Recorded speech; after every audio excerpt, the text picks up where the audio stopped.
Bismillahirrahmanirrahim. Assalamualaikum warahmatullahi wabarakatuh. Perkenalkan, nama saya Wamrah, NIM 200403008 dari kelas MBS 2C.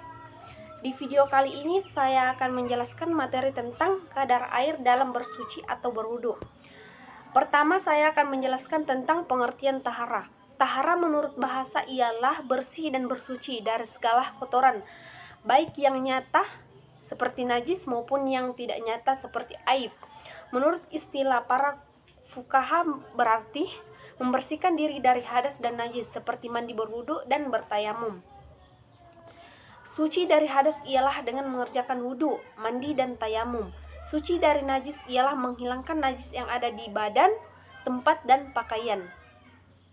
Urusan bersuci meliputi beberapa perkara sebagai berikut. Yang pertama, alat bersuci seperti air, tanah, dan sebagainya.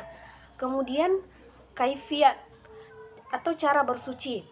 Kemudian macam dan jenis-jenis najis yang perlu disucikan. Kemudian benda yang wajib disucikan. Kemudian sebab-sebab atau keadaan yang menyebabkan wajib bersuci. Kemudian Allah berfirman dalam Al-Quran, mereka bertanya kepadamu tentang haid. Katakanlah, haid itu adalah suatu kotoran. Oleh sebab itu hendaklah kamu menjauhi diri dari wanita di waktu haid. Dan janganlah kamu mendekati mereka sebelum mereka suci. Apabila mereka telah suci, maka campurilah mereka itu di tempat yang diperintahkan Allah kepadamu. Sesungguhnya Allah menyukai orang-orang yang taubat, menyukai orang-orang yang mensucikan diri. Dan sabda Nabi SAW, kebersihan adalah setengah bagian dari keimanan. Dan sabda beliau pula, sesungguhnya Allah maha baik lagi menyukai kebaikan. Dia adalah maha bersih lagi menyukai kebersihan. Dia adalah maha dermawan lagi menyukai kedermawan. Maka bersihkanlah halaman rumah-rumah kalian dan jangan menyerupai kaum Yahudi. Ibadah merupakan tujuan utama. Oleh sebab itu Allah menciptakan orang-orang yang mendapat beban dari hamba-hambanya Allah Subhanahu wa Ta'ala. Ibadah yang paling agung dan paling utama adalah sholat, yang merupakan tiang agama, dan syarat utama dari sholat adalah tahara atau bersuci. Adapun tahara dalam ilmu fikih ialah yang pertama menghilangkan najis, yang kedua berwudu, yang ketiga mandi, yang keempat tayamum.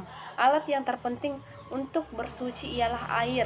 Jika tidak ada air, maka tanah, batu, dan sebagainya dijadikan sebagai alat pengganti air.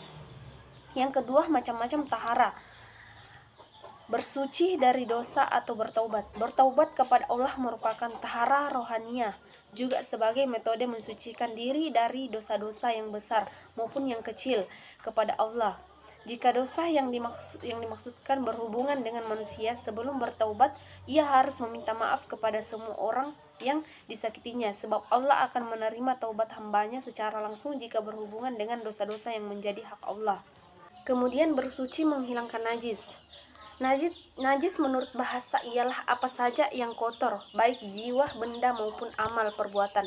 Sedangkan menurut fuqaha berarti kotoran atau yang berbentuk zat yang mengakibatkan sholat tidak sah. Yang pertama, benda-benda najis.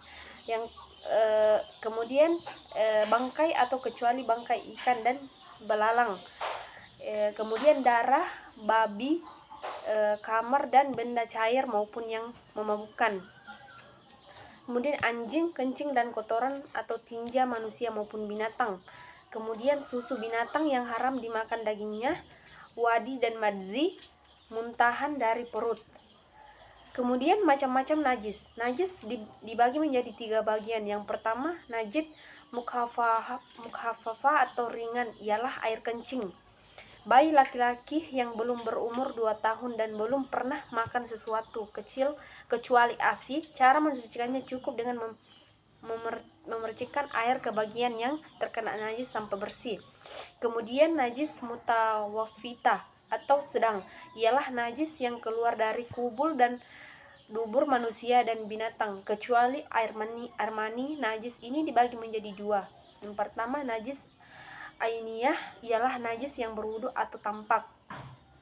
Kemudian najis hukmiyah, ialah najis yang tidak tampak seperti bekas kencing atau arak yang sudah kering dan sebagainya. Cara mensucikannya, dibilas dengan air sehingga hilang semua sifatnya atau bau, warna, rasa dan rupanya. najis mughallaza berat ialah najis anjing dan babi. Cara mensucikannya: lebih dulu dihilangkan wudhu benda najis itu, kemudian disucikan dengan air bersih 7 kali dan salah satunya dicampur dengan debu. Kemudian najis yang dimaafkan: bangkai binatang yang darahnya tidak mengalir seperti nyamuk, kutu dan sebagainya. Najis yang sangat sedikit: darah, bisul dan sebangsanya. Kotoran binatang yang mengenai biji-bijian yang akan ditebar, kotoran binatang ternak yang mengenai susu ketika diperas, kotoran ikan dalam air, darah yang mengenai tukang jagal, darah yang masih ada pada daging. Bersuci dari hadats. Hadats menurut makna bahasa peristiwa, sedangkan menurut syarah adalah perkara yang dianggap memengaruhi anggota-anggota tubuh sehingga menjadikan sholat dan pekerjaan-pekerjaan lain yang sehukum dengannya tidak sah karenanya, karena tidak ada sesuatu yang meringankan hadas dibagi menjadi dua. Yang pertama, hadas kecil adalah perkara-perkara yang dianggap memengaruhi 4 anggota tubuh manusia, yaitu wajah, 2 tangan, dan 2 kaki, lalu menjadikan sholat dan semisalnya tidak sah. Hadas kecil ini hilang dengan cara berwudu. Yang kedua, hadas besar adalah perkara yang dianggap memengaruhi seluruh tubuh, lalu menjadikan sholat dan pekerjaan-pekerjaan lain yang sehukum dengan tidak sah. Hadas besar ini bisa hilang dengan cara mandi besar. Yang ketiga, macam-macam air dan pembagiannya. Macam-macam air. Air yang dapat dipergunakan untuk bersuci ada 7 macam. Air hujan, air sungai, air laut, air dari mata air sumur, air salju, dan air embun. Pembagian air tersebut dibagi menjadi 4, yaitu yang pertama, air mutlak, air yang suci dan mensucikan, yaitu air yang masih murni dan tidak bercampur dengan sesuatu yang lain. Yang kedua, air musyayamas, air yang suci dan dapat mensucikan tetapi makruh digunakan, yaitu air yang dipanaskan dengan terik matahari di tempat logam yang bukan emas.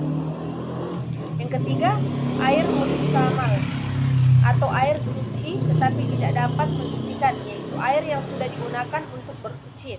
Air mutanajis, air yang najis dan tidak dapat mensucikan, yaitu air telah kemasukan benda najis atau yang berkena najis. Yang keempat, cara-cara bersuci dan najis dan hadats. Wudu. Pengertian wudu.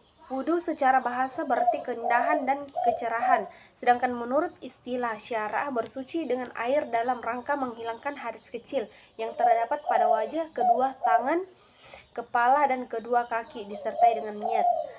Kemudian rukun wudu antara lain niat, membasuh muka, membasuh 2 tangan sampai siku, mengusap sebagian kepala, membasuh kaki sampai mata kaki. Tertib artinya urut. Kemudian sunnah wudu, membaca bismillah, membasuh tangan sampai pergelangan terlebih dahulu, berkumur-kumur, membersihkan hidung, menyelah-nyela janggut yang tebal, mendahulukan anggota yang kanan, mengusap kepala, menyelah-nyela jari tangan dan jari kaki, mengusap kedua telinga, membasuh sampai 3 kali berturut-turut, berdoa sesudah wudu.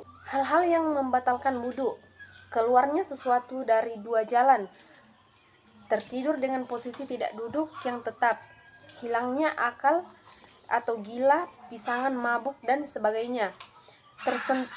Tersentuh kemaluan dengan telapak tangan, bersentuhnya kulit kaki dengan kulit perempuan yang bukan muhrim dan tidak beralas. Mandi. Pengertian mandi dalam bahasa Arab, al-ghusl artinya mengalirkan air pada apa saja.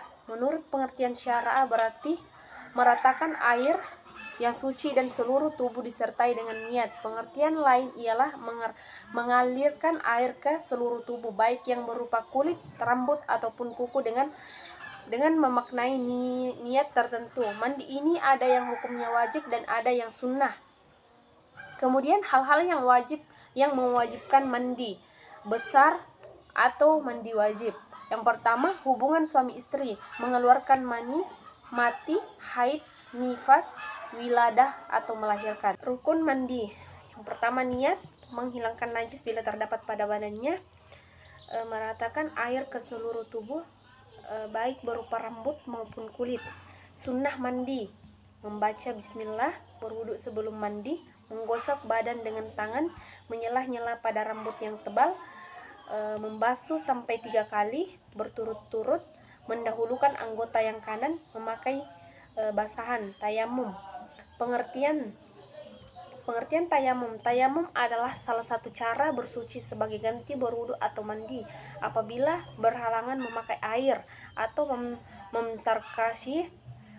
Kemudian syarat tayamum: Islam, tidak ada air dan telah berusaha mencarinya tetapi tidak bertemu. Berhalangan menggunakan air, misalnya karena sakit yang apabila menggunakan air akan kambuh sakitnya. Telah masuk waktu sholat dengan debu yang suci, bersih dari haid dan nifas. Rukun tayamum: yang pertama, niat mengusap muka dengan debu dari tangan yang baru dipukulkan atau diletakkan ke debu. Kemudian mengusap kedua tangan sampai siku dengan debu dari tangan yang baru dipukulkan atau diletakkan ke debu, jadi 2 kali memukul. Kemudian tertib. Sunnah tayamum: membaca bismillah, mendahulukan anggota kanan, menispukan debu di telapak tangan berturut-turut. Hal-hal yang membatalkan tayamum: semua yang membatalkan wudhu, melihat air bagi yang sebabnya ketiadaan air karena murtad. Kesimpulan dari materi yang telah saya baca yaitu kebersihan yang sempurna menurut syarah disebut taharah, merupakan masalah yang sangat penting dalam beragama dan menjadi pangkal dalam beribadah yang menghantarkan manusia berhubungan dengan Allah Subhanahu wa taala. Tidak ada cara bersuci yang lebih baik